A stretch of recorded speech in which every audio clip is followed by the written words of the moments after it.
Welcome to all of you. तुम्हा सर्वांचं अगदी मनपूर्वक स्वागत आहे आपल्या साहित्य विवर या यूट्यूब प्लॅटफॉर्मवर. तर आज आपण कपाशीशी संबंधित म्हणजे कॉटनशी संबंधित एक प्रश्नसंच इथे आणलेला आहे आणि 10 प्रश्न आपण 10-12 प्रश्न जवळजवळ घेतलेले आहेत आणि त्यातून आपल्याला कॉटन हे जे क्रॉप आहे म्हणजे कपाशी हे पीक आहे ते परिपूर्ण कव्हर करायचं आहे, परीक्षाभिमुख कव्हर करायचं आहे. प्रश्नांच्या माध्यमातून आपल्याला जास्तीत जास्त एरिया कसा कव्हर करता येईल यावर आपला भर असणार आहे. प्रामुख्याने परीक्षाभिमुख आपण अभ्यास करणार आहोत. ॲग्रीशी संबंधित म्हणजे कृषीशी संबंधित ज्या काही परीक्षा असतील त्या सर्व स्पर्धा परीक्षांमध्ये हा जो डेटा आहे म्हणजे आपण जे लेक्चर आज घेणार आहोत ते तुम्हाला उपयुक्त ठरणार आहे. समोर येणाऱ्या कृषी विद्यापीठ भरती असो किंवा MCR असो किंवा ICR असो किंवा वेगवेगळ्या कृषीशी रिलेटेड परीक्षा असो, IBPS AFO असो किंवा FCI असो, तर ज्या काही एक्झाम कृषीशी संबंधित आहेत त्यामध्ये तुम्हाला हा भाग अतिशय उपयुक्त ठरणार आहे.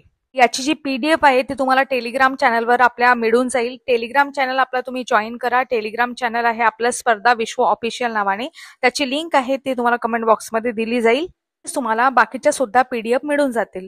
याशिवाय लोकसत्ता न्यूजपेपर असते, दररोज आपण आपल्या टेलिग्राम चॅनलला अपलोड करत असतो. त्याच्या सुद्धा PDF आणि बाकीचे सुद्धा लेक्चर जे आपले आहेत स्पर्धा परीक्षांशी संबंधित त्याच्या सुद्धा PDF तुम्हाला टेलिग्राम चॅनलवर मिळून जातील. म्हणून तुम्ही टेलिग्राम जॉईन केलं नसेल तर नक्की जॉईन करा. आपल्या युट्यूबमध्ये पोस्ट या सेक्शनला आपण दररोज नवनवीन प्रश्नांचा म्हणजे परीक्षाभिमुख प्रश्नांचा सराव घेत असतो. काही विचारलेले PYQ असतात किंवा TCS परीक्षेमध्ये विचारले गेलेले किंवा IBPS परीक्षेमध्ये विचारले गेले किंवा MPSCने आजपर्यंत विचारले गेलेले जे काही म्हणजे PYQ आहेत ते आपण तिथे अपलोड करत असतो. याशिवाय त्याचं स्पष्टीकरण सुद्धा तुम्हाला तिथं दिलेलं असते. तर त्या प्रश्नांच्या नोटिफिकेशनसाठी तुम्हाला सबस्क्राईब करावे लागेल आणि बेल आयकॉनला हिट करावे लागेल, तेव्हाच तुम्हाला त्याच्या नोटिफिकेशन मिळतील. कारण ही माझी पॉलिसी नाही तर यूट्यूबची पॉलिसी आहे, म्हणून सबस्क्राईब नक्की करा. ॲग्रिकल्चर संबंधित जे काही शॉर्ट्स असतात ते सुद्धा आपण डेली अपलोड करत असतो, तर ते सुद्धा तुम्हाला मिळून जातील आणि त्याच्या सुद्धा तुम्हाला नोटिफिकेशन येतील. चला तर मग आता वेळ न गमावता आपण सुरुवात करूया आजच्या आपल्या भागाला म्हणजेच कॉटन संबंधित प्रश्नांना. तर पहिला प्रश्न आहे बॉटनिकल क्लासिफिकेशन, यावर आधारित हा प्रश्न आहे की what is the botanical name of cotton, म्हणजेच कापसाचे शास्त्रीय नाव काय आहे असा प्रश्न विचारण्यात आलेला आहे. ऑप्शन दिलेले आहेत ट्रिटिकम ॲस्टिवम, ओरायझा सटायवा, गॉसिपियम स्पेसिस, सॉर्गम बायकोलर आणि जियामेज किंवा जीमेज. प्रश्नाचं योग्य उत्तर आहे की गॉसिपियम स्पेसिस. गोष्ट लक्षात घ्या की गॉसिपियम जो आहे तो गॉसिपियम काय आहे तर जीनस आहे, म्हणजे तर आपण जाती असं म्हणतो मराठीमध्ये, आणि स्पेसिस म्हणजे प्रजाती होते, म्हणून लक्षात ठेवा. इथे गॉसिपियम स्पेसिस का दिलेले आहे कारण कॉटनच्या वेगवेगळ्या स्पेसिस आहे म्हणून. 52 ते 54 इतक्या व्हेरायटीज कॉटनमध्ये सापडतात. तर ॲक्युरेट नाही पण 50च्या वर तर आहेतच. त्यापैकी भारतामध्ये 4 ज्या आहेत त्या मुख्य जाती आहेत. जसं आपण बघतो की गॉसिपियम हिरुसेटम, त्याला अमेरिकन कॉटन असे म्हणतात, त्याचा क्रोमोझोम नंबर 52 आहे. नंतर गॉसिपियम आर्बोरियम, त्याला देशी कॉटन म्हणजे देशी कपाशी असं म्हणतात, त्याचा क्रोमोझोम नंबर 2N म्हणजे 26 आहे. त्याच्यानंतर गॉसिपियम बार्बॅडेन्स आहे, त्याला इजिप्तियन कॉटन असे म्हणतात, त्याचा क्रोमोझोम नंबर 2N 52 आहे. तर गॉसिपियम हर्बॅशियम आहे, त्याचा क्रोमोझोम नंबर 2N 26 आहे, म्हणून लक्षात ठेवा. तर अशा प्रकारे ह्या मुख्य 4 जाती आहेत ज्या भारतामध्ये प्रामुख्याने पाहायला मिळतात. आणि महत्वाची गोष्ट म्हणजे कॉटन काय आहे ते एक फायबर क्रॉप आहे आणि फायबर क्रॉप असूनही ते कोणत्या फॅमिलीशी बिलॉंग करते किंवा कोणत्या फॅमिलीच्या अंडर येते तर माल्वेसिया फॅमिली आहे. माल्वेसिया फॅमिली सगळ्यांना माहिती असेल. भेंडीची सुद्धा माल्वेसिया फॅमिली असते, म्हणून लक्षात ठेवा. हा प्रश्न तुम्हाला समजला असेल आणि आजूबाजूची माहिती सुद्धा आपण कव्हर केली. आता प्रश्न क्रमांक 2 पाहू. Cotton is non as the king of fibre crop. आता सांगितलेलं आहे कॉटन फायबर क्रॉप आहे म्हणून. इट्स ओरिजिन इज, ते ओरिजिन म्हणजे त्याचा उगम कुठून झालेला आहे, म्हणजे कापूस हा तंतूंचा राजा म्हणून ओळखला जातो, त्याचे मूळ स्थान कोणते आहे असा प्रश्न विचारला आहे आणि ऑप्शन दिलेले आहेत. इथे प्रामुख्याने IBPS पॅटर्न नुसार 5 ऑप्शन घेतलेले आहेत. जर वेगवेगळ्या TCS परीक्षा असेल तर तिथे 4 ऑप्शन येतील. फक्त ऑप्शनचा फरक होईल. प्रश्न जर आपण बघतो तर ते जो काही आपला ऍग्रिकल्चरचा भाग आहे त्यावरच आधारित असतील. आपल्याला काय करायचं आहे, प्रश्न कसे पडतील यापेक्षा ते एखाद्या प्रश्नातून जास्तीत जास्त भाग कसा कव्हर करता येईल यावर आपला भर असणार आहे. तर इथे आपण ऑप्शन पाहू. ऑप्शन काय दिलेले आहेत, इंडिया, चायना, इजिप्त, USA आणि मेक्सिको. तर प्रश्नाचं योग्य उत्तर आहे इंडिया. आता एक्सप्लेनेशन पाहू. कॉटन ओरिजिनेटेड इन इंडिया म्हणजे Indus valley civilization cultivated cotton 5000 years ago. यालाच आपण काय म्हणतो, व्हाईट गोल्ड सुद्धा असं म्हणतो. भारत हे आपल्या कपाशीचं मूळ उगम स्थान आहे, कारण इंडस व्हॅलीमध्ये म्हणजे सिंधू संस्कृती आपल्याला पाहायला मिळते. त्यामध्ये 5000 वर्षापूर्वी कॉटन म्हणजे कपाशी तेव्हापासून लागवड केली जाते, किंवा कपाशीचं जे उगम आहे आपल्याला सिंधू संस्कृतीमध्ये म्हणजे पाहायला मिळतो. त्या प्रकारे आपण या प्रश्नाबद्दल अधिकची माहिती बघितली. तुमच्यासाठी प्रश्न, इथे फायबर क्रॉप असा उल्लेख आलेला आहे आणि तंतूंचा राजा म्हणून आपण कॉटनला ओळखतोच, परंतु यासोबतच आणखी कोणते फायबर क्रॉप आहेत ते तुम्हाला कमेंट बॉक्समध्ये सांगायचं आहे. प्रश्न काय विचारला की कॉटन सारखेच आणखी काही महत्वाचे फायबर क्रॉप आहेत, ते क्रॉप तुम्हाला कमेंट बॉक्समध्ये सांगायचे आहे. सांगण्याचा प्रयत्न केला की करा की फायबर क्रॉप कोणकोणते आहेत. चला तर मग व्हेरायटीशी संबंधित पुढचा प्रश्न आहे. विच स्पेसीज म्हणजे जातींवर विचारलेला प्रश्न आहे. Which species is widely cultivated in India. भारतात सर्वाधिक प्रमाणात कोणती जात पिकवली जाते. ऑप्शन आहे त्यामध्ये 5 ऑप्शन दिलेले आहेत. Gossypium arboreum, gossypium barbadense, gossypium hirsutum, gossypium herbaceum, gossypium tomentosum. तर अशा प्रकारे 5 ऑप्शन दिलेले आहेत. तर याच प्रश्नाचं योग्य उत्तर आहे गॉसिपियम हिरेसुटम. म्हणजेच कोणता हिरेसुटम म्हणजे मी तुम्हाला पहिल्या प्रश्नामध्ये सांगितलं होतं, अमेरिकन कॉटन आपण असं म्हणतो त्याला, आणि 2N52 असा त्याचा क्रोमोझोम नंबर आहे असं आपण पहिल्या प्रश्नामध्ये बघितलं होतं. गॉसिपियम हिरेसुटम आहे तो जवळजवळ भारतामध्ये 90% एरिया कव्हर करतो. म्हणजे जेवढं काही कल्टिवेशन होते, जेवढं काही क्षेत्रफळ कपाशी पिकाच्या लागवडीखाली आहे, त्यामध्ये प्रामुख्याने आपल्याला 90% एरियावर गॉसिपियम हिरेसुटम म्हणजे अमेरिकन कॉटन पाहायला मिळतो. त्यानंतर असा सुद्धा प्रश्न विचारण्यात येते की लॉंगेस्ट स्टेपल फायबर कोणता आहे, म्हणजे लांब धाग्याचा कापूस कुठला आहे. तर प्रामुख्याने इजिप्तियन टाईप आहे, म्हणजे गॉसिपियम बार्बॅडेन्स आहे म्हणून लक्षात ठेवा. असा प्रश्न तुम्हाला विचारू शकतात, किंवा ऍग्री इंटरव्ह्यूज आहेत, किंवा ज्या काही ऍग्री एक्झाम आहेत त्यामध्ये बाकीचे सुद्धा प्रश्न, म्हणून आपण इतर सुद्धा एरिया जो आहे तो कव्हर करत आहे. तर लक्षात ठेवा इजिप्तियन टाईप आहे, त्याला आपण लॉंगेस्ट स्टेपल फायबर असे म्हणतो. आणि देसी कॉटन आहे. देसी कॉटन हार्डली आपण देशी असून सुद्धा आपण देशी कॉटन व्हेरायटी लावत नाही. याचं कारण काय हे मात्र तुम्हाला कमेंट बॉक्समध्ये सांगायचं आहे की आपण देसी कॉटन का लावत नाही. देसी कॉटन म्हणजे तुम्ही त्याला काय म्हणू शकता, कुठली स्पेसीज किंवा कुठला जिनस त्यामध्ये येईल, तर गॉसिपियम अर्बोरियम हा जिनस, म्हणजे गॉसिपियम हा जिनस आणि अर्बोरियम स्पेसीज त्यामध्ये येईल म्हणून लक्षात ठेवा. मी तुम्हाला प्रश्न का विचारला की भारतामध्ये देशी कॉटन जास्त प्रमाणात का पेरलं जात नाही, किंवा त्याची लागवड जास्त प्रमाणात का होत नाही, या प्रश्नाचं उत्तर मात्र तुम्हाला शोधायचं आहे. ठीक आहे. आता पुढचा प्रश्न पाहू. Cotton require which type of climate. कॉटनसाठी कोणत्या प्रकारचं हवामान आवश्यक आहे असा प्रश्न विचारण्यात आलेला आहे. ऑप्शन दिलेले आहेत. Cold and moist, hot and dry, temperate and humid, cold and dry, very high rainfall. अशा प्रकारे 5 ऑप्शन दिलेले आहेत.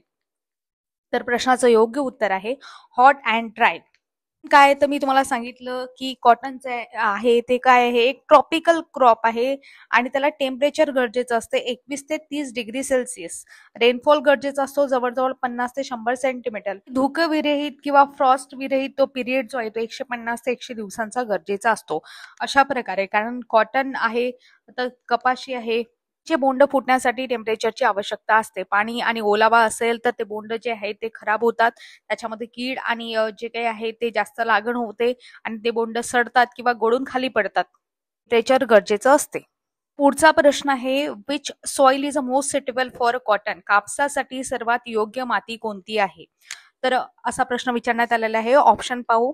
Sandy soil, alluvial soil, black cotton soil, त्याला आपण रेगुलर सॉइल असं सुद्धा म्हणतो, लॅटराइट सॉइल आणि रेड सॉइल. आता सगळ्यांना या प्रश्नाचं योग्य उत्तर आलं असेल ब्लॅक कॉटन सॉइल, कारण त्याच्या नावातच काय आहे तर कापसासाठी असा उल्लेख होतो, म्हणून या प्रश्नाचं उत्तर सगळ्यांना आलं असेल.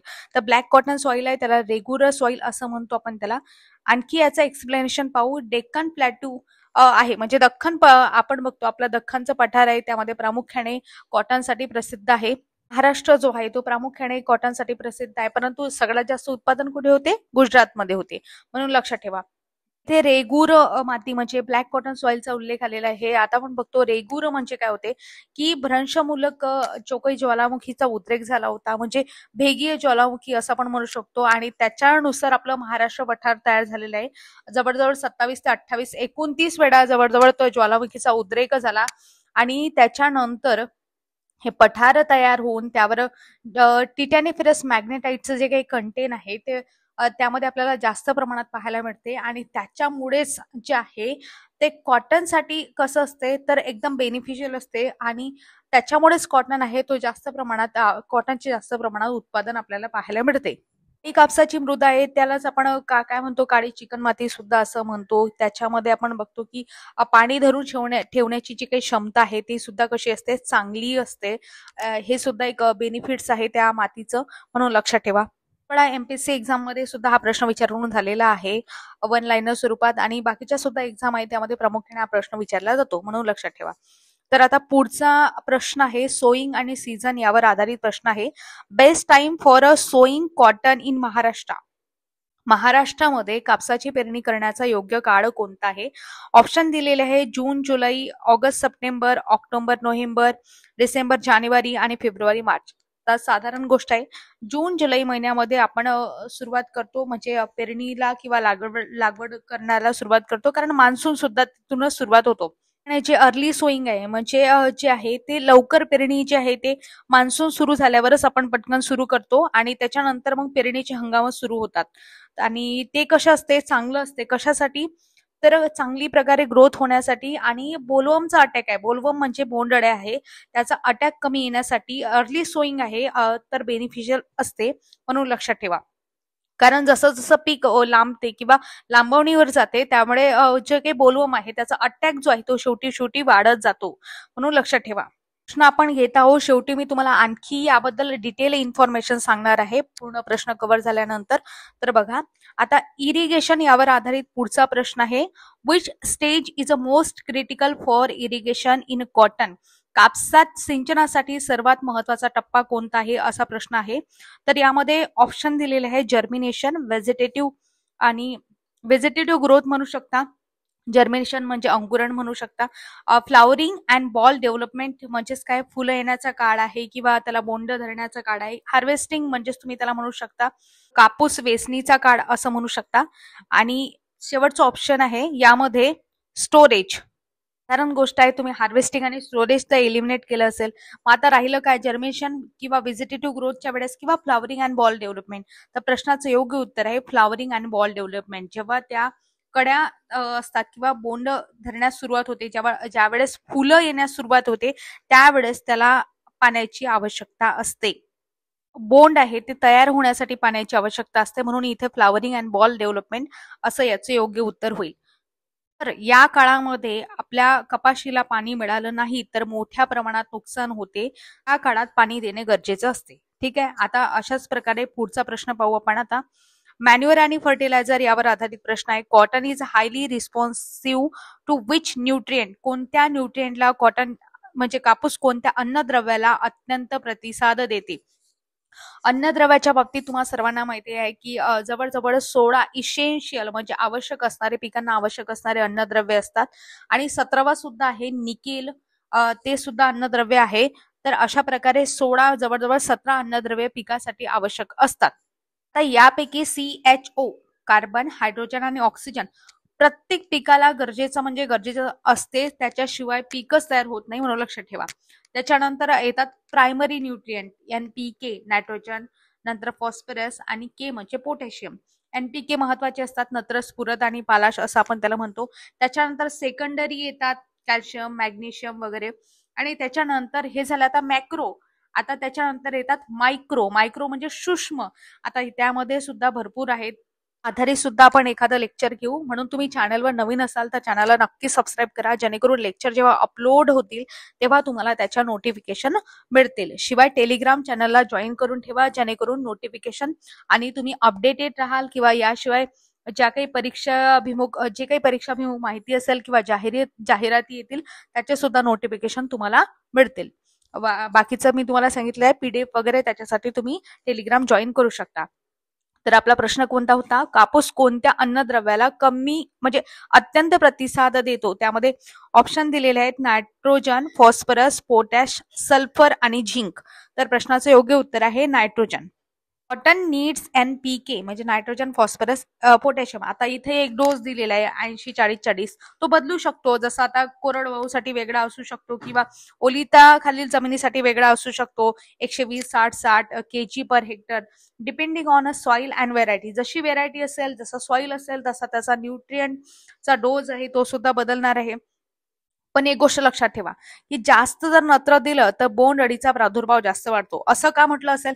जास्त नत्र दिलं म्हणजेच काय? नत्र कशासाठी आवश्यक असते? तर पिकांच्या वाढीसाठी, त्याची व्हेजिटेटिव्ह ग्रोथ होण्यासाठी. व्हेजिटेटिव्ह म्हणजे फांद्या वगैरे फुटणं आहे, तर त्याच्यामध्ये जास्तीत जास्त पान आहे, तर याच्यासाठी म्हणजे पानांची वाढ होय, फांद्यांची वाढ आहे, याच्यासाठी नत्र गरजेचं असते. आणि तुम्ही जर जास्त नत्र देत असाल पिकाला, तर जास्तीत जास्त नत्र दिलं म्हणजे व्हेजिटेटिव्ह ग्रोथ जास्त झाली, आणि व्हेजिटेटिव्ह ग्रोथ जास्त झाली म्हणजे अळ्यांना खायला जास्त अन्न उपलब्ध झालं, म्हणून जास्त प्रादुर्भाव होईल कोणाचा? बोंड अळीचा. म्हणून लक्षात ठेवा. पुढचा प्रश्न पेस्ट यावर आधारित प्रश्न आहे. Major pest of cotton. कपाशीची म्हणजे कापसाची मुख्य कीड कोणती आहे? तर यावर आधारित मी शेवटी डिटेल एक्सप्लेनेशन घेतलेलं आहे, प्रत्येकाच्या कॅरेक्टर वगैरे सगळ्या गोष्टी, आणि त्याच्यासोबतच फोटो सुद्धा अपलोड केलेला आहे समजण्यासाठी. तर यामध्ये ऑप्शन आहे आणि सगळ्यांना याचे योग्य उत्तर आले असेल. बघा ऑप्शन काय दिलेले आहेत: ऍपिड, व्हाईट फ्लाय, बोलवर्म, जासिड आणि थ्रिप्स. ऍपिड म्हणजेच तुम्ही त्याला मामा म्हणू शकता, व्हाईट फ्लाय म्हणजे पांढरी माशी, बोलवर्म म्हणजेच काय होते तर बोंडअळे आहेत, आणि जासिड म्हणजे तुडतुडे आहेत, आणि त्याच्यानंतर थ्रिप्स पण एक रस शोषक किडी आहेत, आपण असं म्हणू शकतो. आता हे सगळेच महत्वाचे आहेत कॉटनवर, हे सगळेच नुकसानग्रस्त आहेत म्हणून नुकसान करणारे आहेत. पण प्रामुख्याने काय आहे तर बोलवर्म आहे. बोलवर्म म्हणजे बोंडअळी तुम्ही म्हणू शकता. एक्सप्लेनेशन पाहू. American pink and spotted bollworm cause saver ball damage. म्हणजे जास्त प्रमाणात लॉसेस कोण करते? अमेरिकन आणि पिंक बोलवर्म आहे किंवा स्पॉटेड बोलवर्म आहे, त्याला ठिपक्याची बोंडअळी म्हणू शकतात, करतात, मोठ्या प्रमाणात लॉसेस करतात. आता त्याबद्दल आपण डिटेल माहिती बघणारच आहोत. डिटेल माहिती घेतलेली आहे, कशाला काय म्हणतात, त्याचं सायंटिफिक नाव काय आहे, आणि ते पण प्रश्न विचारले जातात, म्हणून त्या माहितीमधून सुद्धा तुमचा जास्तीत जास्त एरिया कव्हर होईल. इथे प्रश्न फक्त 10-12च घेतलेले आहे, पण जास्त आपण एरिया कव्हर करण्यावर भर दिलेला आहे. ठीक आहे. डिझीज आपण सगळे घेणार आहोत, याशिवाय वन लाईनर सुद्धा समोर घेणार आहोत. तर बघा, आता तुम्हाला समजलं या प्रश्नाचं योग्य उत्तर बोलवर्म आहे, म्हणून जास्त प्रमाणात मेजर अटॅक कोणाचा होतो? तो बोलवर्मचा होतो. आता पुढचा प्रश्न आहे डिझीज याच्यावर. आता पेस्ट आपली झाली, आणि पेस्ट आणि डिझीज, मला सांगा एक गोष्ट, तुमच्यासाठी हा प्रश्न आहे की पेस्ट कशाला म्हणतात? प्रश्न काय विचारलाय? पेस्ट कशाला म्हणतात आणि डिझीज कशाला म्हणतात? डिझीज म्हणजे काय होते? रोग होते, आणि किडी म्हणजे पेस्ट होते. आणखी एक फरक मला सांगा, किडी आणि कीटक यामध्ये काय फरक आहे? तर या प्रश्नाचे उत्तर तुम्हाला द्यायचे आहेत. बघा प्रश्न काय काय विचारला. कीटक म्हणजे काय? या प्रश्नाचं उत्तर तुम्हाला द्यायचंय. पेस्ट म्हणजे काय? या प्रश्नाचं म्हणजे किडी म्हणजे काय? या प्रश्नाचं उत्तर तुम्हाला द्यायचं आहे. आणि डिझीज रोग म्हणजे काय? या प्रश्नाचं उत्तर सुद्धा तुम्हाला द्यायचंय. वाटल्यास मी समोरच्या लेक्चरमध्ये हे तुम्हाला क्लिअर करेल, पण आता तुम्हाला मात्र उत्तर द्यायची आहेत. तर ठीक आहे. प्रश्न आपण पाहू आता. डिझीज यावर आहे. Which disease cause wilt in cotton? कापसात करपा, विल्ट कोणत्या रोगामुळे होतो? तर ऑप्शन दिलेले आहेत यामध्ये: बॅक्टेरियल ब्लाइट, फ्युझेरियम ऑक्झिस्पोरम स्पेसिस, वॅसिन फेक्टम, त्याच्यानंतर रूट रॉट, लीफ कर आणि अल्टरनारिया. तर यामध्ये असे 5 ऑप्शन दिलेले आहेत. बॅक्टेरियल ब्लाइट म्हणजे जीवाणूमुळे होणारा आजार आहे. फ्युझेरियम ऑक्झिस्पेरम हे एक प्रकारची बुरशी आहे. रूट रॉट हा सुद्धा एक डिझीज आहे. लीफ कर म्हणजे पाने असे आहेत असं त्यांना कर येणे, आणि अल्टरनारिया हा सुद्धा रोग आहे. तर प्रामुख्याने कापसात करपा विचारलेला आहे, म्हणजे त्याला विल्ट असं म्हणतात. तो कशामुळे, कोणत्या याच्यामुळे होतो? तर फ्युझेरियम विल्ट ही जी बुरशी आहे या रोगकारकामुळे तो होतो, म्हणून लक्षात ठेवा. तर याच्यामुळेच काय होते की ड्रुपिंग, एलोविंग किंवा प्लांटचं डेट, किंवा याच्यासाठी त्यांनी काय सांगितलं की रेजिस्टंट व्हेरायटी आहेत, इम्पॉर्टंट व्हेरायटी आहेत, किंवा क्रॉप रोटेशन करणं गरजेचं आहे. आता इथे काय सांगितलेलं आहे, जर विल्ट आला म्हणजे काय होते? करपा रोग तुम्ही म्हणू शकता, किंवा त्याला मर रोग सुद्धा असं म्हणतात. जो प्रश्न आहे ना की कापसात करपा हा कोणत्या रोगकारकामुळे होतो असा पाहिजे होता, तर लक्ष ठेवा, किंवा रोगामुळे होतं असं सुद्धा चालते. फ्युझेरियम विल्ट म्हणून लक्षात ठेवा.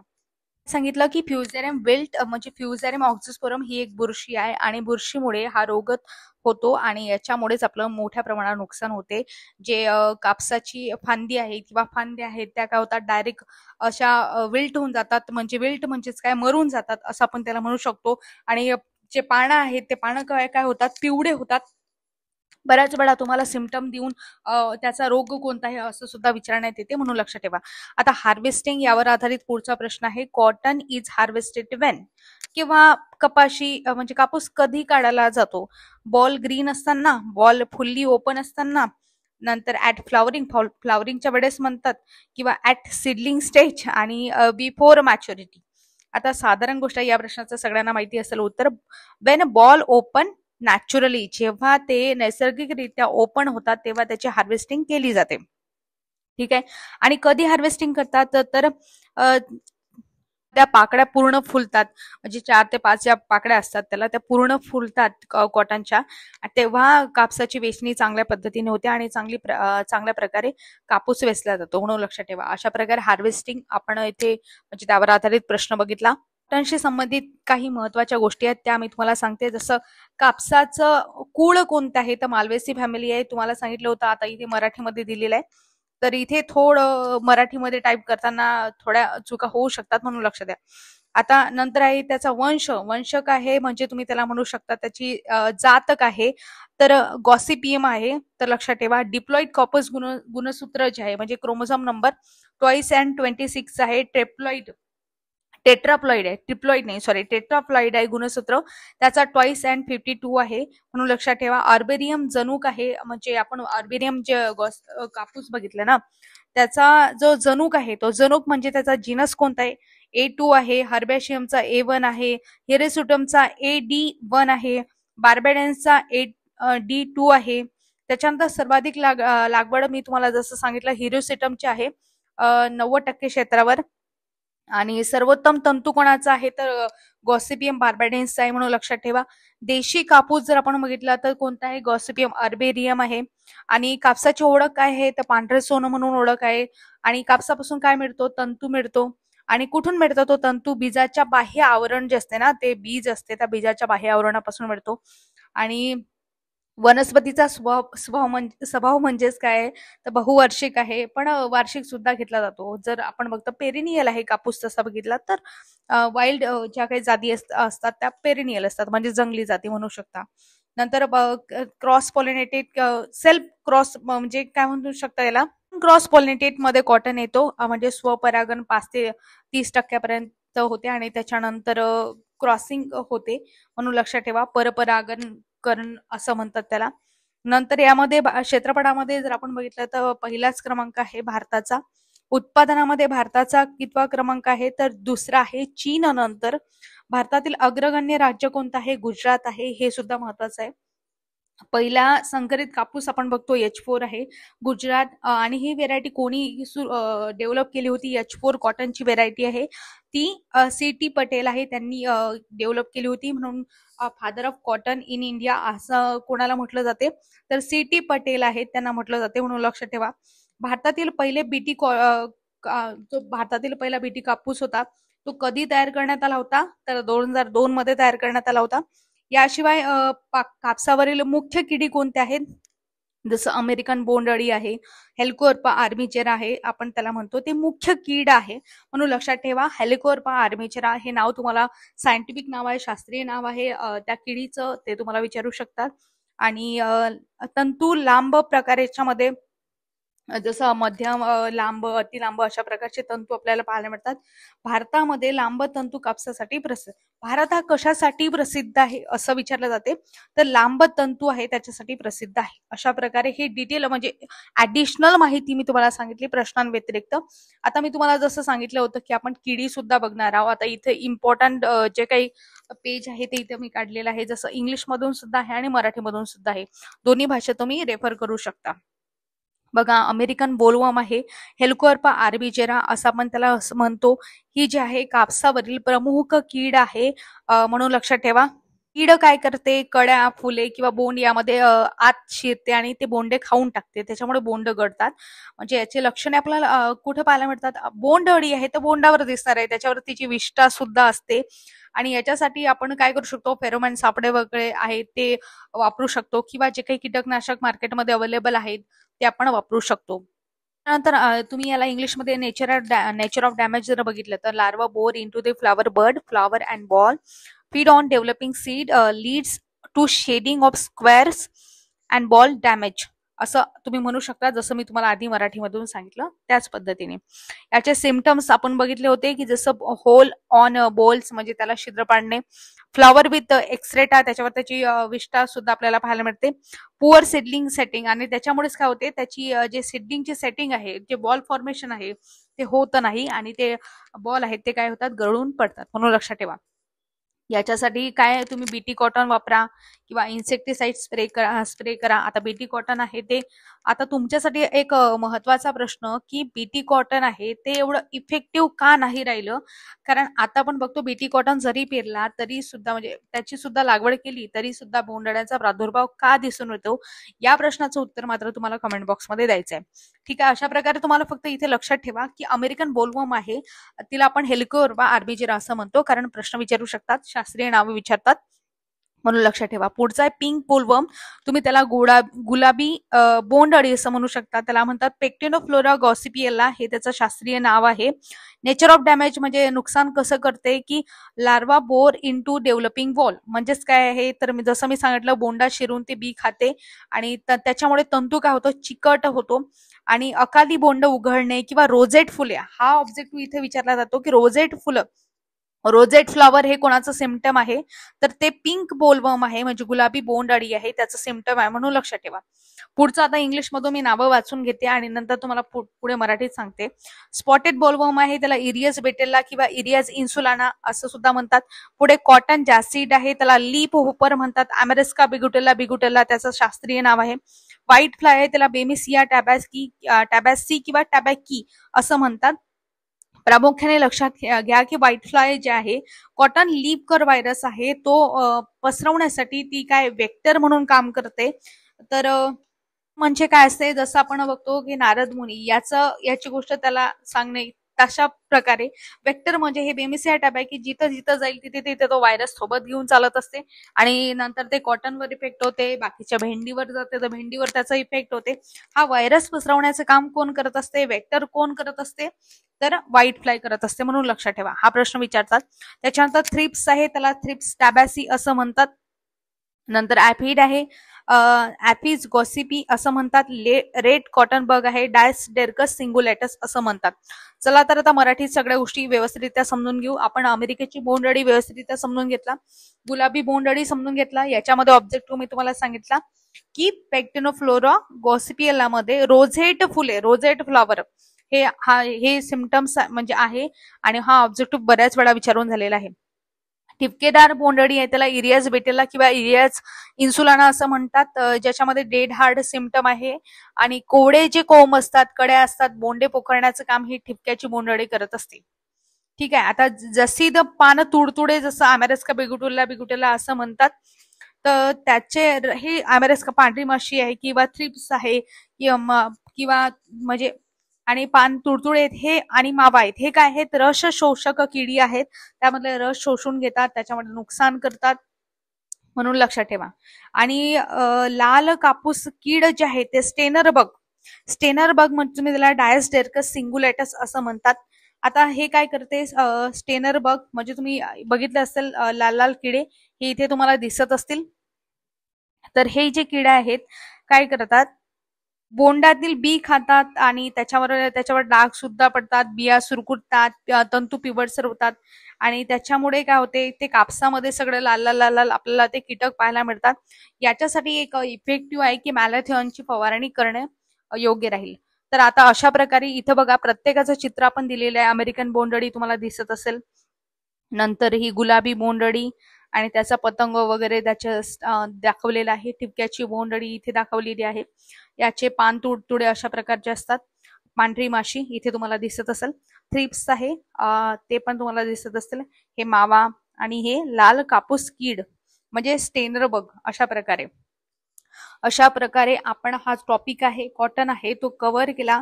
आता हा टॉपिक इथे संपलेला आहे. आता तुमच्यासाठी आणखी एक महत्वाचा प्रश्न की कपाशीच्या मुख्य जाती कोणकोणत्या आहेत. प्रामुख्याने आपल्याकडे कपाशीच्या तुम्हाला जवळजवळ प्रमुख अशा 5 जातींची नावं सांगायची आहेत. सर्च करा आणि सर्च करून प्रश्नाचं उत्तर देण्याचा प्रयत्न करा. जे कॉटन व्हेरायटीज आहेत त्या तुम्हाला कमेंट बॉक्समध्ये सांगायचे आहेत. चला पाहू आता किती विद्यार्थी उत्तर देऊ शकतात. आणि याची जी पीडीएफ आहे ती तुम्हाला टेलिग्राम चॅनलवर मिळून जाईल. अधिक माहितीसाठी टेलिग्राम जॉईन करू शकता. भेटूया अशाच नवनवीन व्हिडिओसह पुढील भागामध्ये. तुमचे काही सजेशन असतील, ऑब्जेक्शन असतील, तुम्हाला कुठला टॉपिक घ्यायचा असेल किंवा कुठल्या टॉपिकवर प्रश्न पाहिजे असेल, माहिती पाहिजे असेल तर ते तुम्ही मला कमेंट बॉक्समध्ये बिंदासपणे सांगू शकता. भेटूया पुढील भागात अशाच नवनवीन माहितीसह. तोपर्यंत तुम्हा सर्वांचे मनापासून आभार. धन्यवाद.